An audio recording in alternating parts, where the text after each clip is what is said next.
উত্তরায় milestone school and কলেজে বিমান বিধ্বস্তের পর যারা আহত হয়েছেন তাদের আশেপাশের বিভিন্ন হাসপাতালে নিয়ে যাওয়া হয়েছে এবং উত্তরার একটি হাসপাতালে রয়েছেন আমাদের সহকর্মী স্বপন আহমেদ। আমরা তার সঙ্গে যুক্ত হচ্ছি সেখানকার খবরাখবর জানবার জন্য। স্বপন, আমাদের জানান যে যেখানে আপনি অবস্থান করছেন সেখানে আসলে কেমন স্টুডেন্টদেরকে নিয়ে যাওয়া হয়েছে এবং তাদের অবস্থা এখন কেমন? আপনি নিশ্চয়ই জেনেছেন, আসলে এই ঘটনার পর থেকে কিন্তু সারা দেশে, বিশেষ করে রাজধানীর এই উত্তরাতে কিন্তু শোকের ছায়া নেমে এসেছে। আমরা দেখেছি বিভিন্ন মানুষ আসলে এই যে ঘটনার পরে তারা আর্তনাদ প্রকাশ করেছেন। বিশেষ করে হসপিটালগুলোতে এখনও লোকের সংখ্যা কিন্তু ধীরে ধীরে বাড়ছে। অনেকেই আসছেন যে এখনও তাদের বাচ্চাকে আসলে তারা খুঁজে পাচ্ছেন না। অনেকেই আসছেন এই মানবিক দিকে বাচ্চাদেরকে সহযোগিতা করার জন্য, অর্থাৎ হসপিটালগুলোতে তারা ব্লাড সহযোগিতা করার জন্য বিভিন্নভাবে মানুষ আসলে এই সহযোগিতা করছেন। যদিও এত বড় একটি ঘটনা এখন পর্যন্ত আমরা যতটুকু শুনতে পেরেছি বা সেনাবাহিনীর তথ্য মতে আমাদেরকে 19 জন নিহত হওয়ার খবর আমরা পেয়েছি। পাশাপাশি এই যে আহত বা দগ্ধ হওয়ার সংখ্যা সেটি কিন্তু 100-র উপরে। এই সংখ্যাটা আরও বাড়তে পারে এমনটা ধারণা করা হচ্ছে। তো আমি যে এখন হসপিটালে রয়েছে, অর্থাৎ উত্তর আধুনিক হসপিটাল, সেই হসপিটালের অনেক এখন পর্যন্ত 158 জন যারা দগ্ধ ছিলেন তাদেরকে চিকিৎসা দেওয়া হয়েছে এবং চিকিৎসা দেওয়ার পরে তাদেরকে যারা বেশি দগ্ধ হয়েছিল তাদেরকে ঢাকা বার্ন ইনস্টিটিউটে পাঠানো হয়েছে। পাশাপাশি এখন পর্যন্ত এখানে 23 জন রোগী আছে যারা এখনও ভর্তি রয়েছেন। পাশাপাশি এখানে যারা আহত হওয়ার ঘটনার পরপর যারা, যেহেতু খুবই ক্লোজলি হচ্ছে এই হসপিটালটি হচ্ছে ঘটনার স্থল থেকে খুবই কাছে, অর্থাৎ এখানে আসার পরে 2 জন রোগী এখন পর্যন্ত এই হসপিটালে মারা গেছে। এই হসপিটালের যে আবাসিক সার্জন রয়েছে তার কাছ থেকে আমরা একটু জানতে চাই যে এখন পর্যন্ত আসলে এই ঘটনার আপডেটটা কি, এখন পর্যন্ত রোগী কতগুলো আসছে এবং অসংখ্য মানুষ আসছে যারা আসলে এখনো তাদের বাচ্চাকে খুঁজে পাচ্ছে না। তো সেক্ষেত্রে আপনারা তাদেরকে কি সহযোগিতা করছেন? প্রাণ ইউএইচডি মিল্ক, শুদ্ধতায় ও মমতায় সব সময় সেরা স্বাদে। বেসিক্যালি প্রথম যখন সবচেয়ে শুরুতে সবচেয়ে খারাপ রোগীগুলো আসছে, যে বাচ্চাগুলো একদম প্রথম দিকে আসছে তাদের আসলে ম্যাসিভ বার্ন ছিল। আমি আগেও আপনাদেরকে বলেছি, শুরুতে যে 50 জনের মতো আসছে একদম প্রথম ধাক্কায়, সেই বাচ্চাগুলোয় ম্যাসিভ বার্ন ছিল 40, 50, 60, 70, আপনারা জানেন 30-র উপরে এটা অনেক বেশি। এবং সেই বাচ্চাগুলোকে আমরা প্রাইমারি চিকিৎসা দিয়ে আমরা সাথে সাথে ঢাকা মেডিকেল এবং বার্ন ইউনিট প্লাস সিএমএ যে সকল কাছাকাছি যেসব জায়গায় আছে আমরা রেফার করে দিচ্ছি। তাদেরকে আইভি স্যালাইন, অক্সিজেন প্লাস এমন কিছু কিছু বাচ্চা আছে এত সিভিয়ার বার্ন হয়েছে যে আমি ওদেরকে ক্যানুলাও করতে পারি নাই। ওদেরকে আসলে আমাদের এখানে যেহেতু বার্ন ইউনিট নাই, প্রাইমারি ম্যানেজমেন্ট দিয়ে তাদেরকে পাঠিয়ে দেওয়া হয়েছে। সেকেন্ড স্টেপে যেটা হচ্ছে সেটা হচ্ছে যেই ছেলেমেয়েগুলো, যেই ছাত্রছাত্রীগুলো এবং অন্যান্য লোকগুলো তাদেরকে প্রত্যক্ষদর্শী ছিল এবং রেস্কিউ করছে, ওরা আসলে মেন্টাল ট্রমা হয়েছে ওদের, এবং সেই মেন্টাল ট্রমাতে ওদের যেই সমস্যাটা হয়েছে, ওরা শ্বাসকষ্ট, আমরা মাস হিস্টেরিয়া বলি, সেটাতে ওদের শ্বাসকষ্ট, দম বন্ধ, প্রেশার কমা, বিভিন্ন রকম সিমটম নিয়ে ওরা আসছে।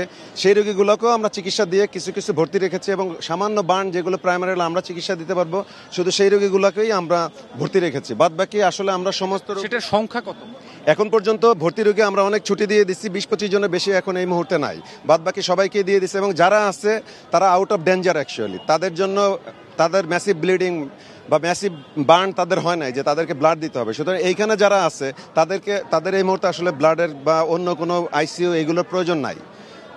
দেখছি যে অনেকেই আসলে মানবিক সহযোগিতার জন্য নিজ উদ্যোগে নিজে আসছেন, অনেকে সংগঠনের পক্ষ থেকে রক্ত দিতে আসছেন।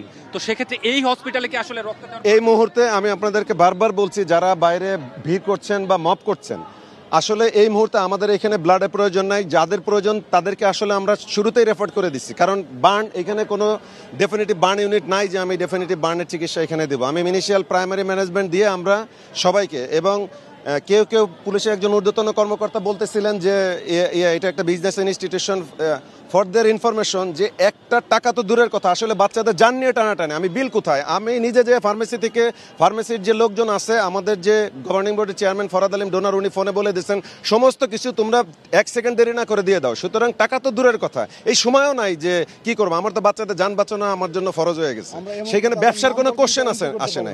এবং প্রথম দিকে যে বাচ্চাগুলো পাঠাইছি ওদের কোনো গার্জিয়ান ছিল না, ওদের নাম এন্ট্রি দূরের কথা। আমি যে শুরুতে 8-10টা যে ছোট ছোট বাচ্চা 8-10 বছর হবে শুরুতে পাঠাইছি, ওদের আসলে কোনো গার্জিয়ানও ছিল না। আপনারা তাদেরকে ওই ঢাকা মেডিকেলে বার্ন ইউনিট বা অন্যান্য জায়গায় ওইখানে বাচ্চাদের গার্জিয়ানদেরকে খোঁজ নিতে বলেন। আমাদের এইখানে যারা আছে তাদের গার্জিয়ানকে আমরা কল করছি, বিকজ তারা কনসাস, তারা নাম্বার দিতে পারছে, তাদের গার্জিয়ানের সাথে যোগাযোগ করেই আমরা ভিতরে রেখেছি আর কি।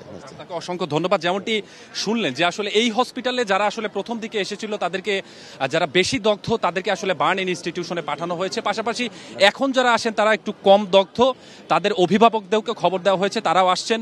পাশাপাশি আরেকটি বিষয় আপনাকে বলে রাখি, বিভিন্ন অভিযোগ করা হচ্ছে যে বিভিন্ন হসপিটালে যাদেরকে ক্লোজলি যে সকল হসপিটাল রয়েছে তাদেরকে আসলে তথ্য দেওয়া হচ্ছে না। এই তথ্যের ভিত্তিতে আমি বিভিন্ন লোকের কাছে শুনেছি, তারা বলছেন যে এখন পর্যন্ত যারা আছে তাদের অভিভাবক এসেছেন, বা যারা আসলে এখান থেকে যেহেতু অনেকে চলে গিয়েছেন বা এখান থেকে তাদেরকে রেফার করা হয়েছে, অতএব যারা আসলে এখনও তাদের বাচ্চাকে খুঁজে পান নাই তাদেরকে আসলে এখানকার ডাক্তাররা বলেন, আর এখানে যে সকল স্বেচ্ছাসেবকরা রয়েছেন তারা আসলে ঢাকার যে বার্ন ইনস্টিটিউশন রয়েছে সেখানে তারা যোগাযোগ করতে বলেছেন। আমার কাছে আমি থাকাকালীন অবস্থায় আসলে দুইজন ব্যক্তি আসছিলেন যারা আসলে তাদের বাচ্চাকে এখনও খুঁজে, এরকম মানুষের সংখ্যা কিন্তু অসংখ্য। তারা ধীরে ধীরে আসছেন, আসার পরে আসলে খুঁজে যখন পাচ্ছে না তারা কিন্তু বেশ আর্তনাদ নিয়ে আসলে চিৎকার করে তারা কাঁদছেন। কিন্তু বিষয়টা হচ্ছে এখন পর্যন্ত উত্তরার যে সকল হাসপাতালগুলো ছিল সেই হাসপাতালে আসলে যারা বেশি দগ্ধ তারা কিন্তু এখন পর্যন্ত নেই। আমরা বেশ কয়েকজন স্বেচ্ছাসেবকের সাথে একটু কথা বলি যারা আসলে এখান থেকে রুগী নিয়ে বিভিন্ন হসপিটাল বিশেষ করে বার্ন ইনস্টিটিউটে পৌঁছে দিয়েছেন। আচ্ছা, এখানে অসংখ্য রুগী এসেছিল, আপনারা আসলে বিভিন্ন সময় দায়িত্ব পালন করেছেন, কি কি দায়িত্ব পালন করে এখান থেকে কতজন গিয়েছে, এবং পাশাপাশি অনেকেই ব্লাড দিতে আসছেন যে ব্লাডের আসলে এখানে প্রয়োজন নাই, সেক্ষেত্রে তাদেরকে কোথায় যাওয়া উচিত? আমরা ভার্সিটিতে ক্লাস টাইমে ছিলাম, তো ক্লাস টাইমে যখন আমাদের গ্রুপে দেখতে পেলাম যে এরকম একটা দুর্ঘটনা ঘটেছে, সাথে সাথে আমরা ক্লাস থেকে বের হয়ে উত্তর ইউনিভার্সিটি বিজিএমই শান্তমরিয়ম আমরা একটা টিম তৈরি করে আমরা দেখতে পেলাম যে এখানে পর্যাপ্ত অ্যাম্বুলেন্স আছে, র্যাবের অ্যাম্বুলেন্স, ফায়ার সার্ভিস। তখন আমাদের ভার্সিটির গাড়িটাকে আমরা ব্লাড ডোনার গাড়ি করে নিলাম। ব্লাড ডোনার গাড়ি করে আমাদের ভার্সিটি থেকে এবং হসপিটালের গেটে যারা আসছিল, যখন এই হসপিটাল থেকে ক্লিয়ারেন্স দিল যেখানে ডোনার আপাতত প্রয়োজনে পর্যাপ্ত ব্লাড, আমরা গাড়িতে 60-70 জন, বিশেষ করে নেগেটিভ ব্লাডের প্রচুর চাহিদা ছিল, 60-70 জন অনলি নেগেটিভ ব্লাড এবং 20 জনের মতো পজিটিভ ব্লাড আমরা তুলে চলে গেলাম সিএমএচে বললো যে সেনাবাহিনীর ব্লাড ব্যাংক সহ তাদের সাপোর্ট আছে, সেই গাড়ি নিয়ে আমরা চলে গেলাম বার্ন ইনস্টিটিউটে যে আমরা আলটিমেটলি সাকসেস হই এবং সেখানে প্রচুর পরিমাণে ও নেগেটিভ ব্লাড লাগে। আমাদের সমস্ত ডোনারকে বার্ন ইউনিটের 8ম তলায় আমরা ব্লাডের জন্য পাঠিয়ে দেই।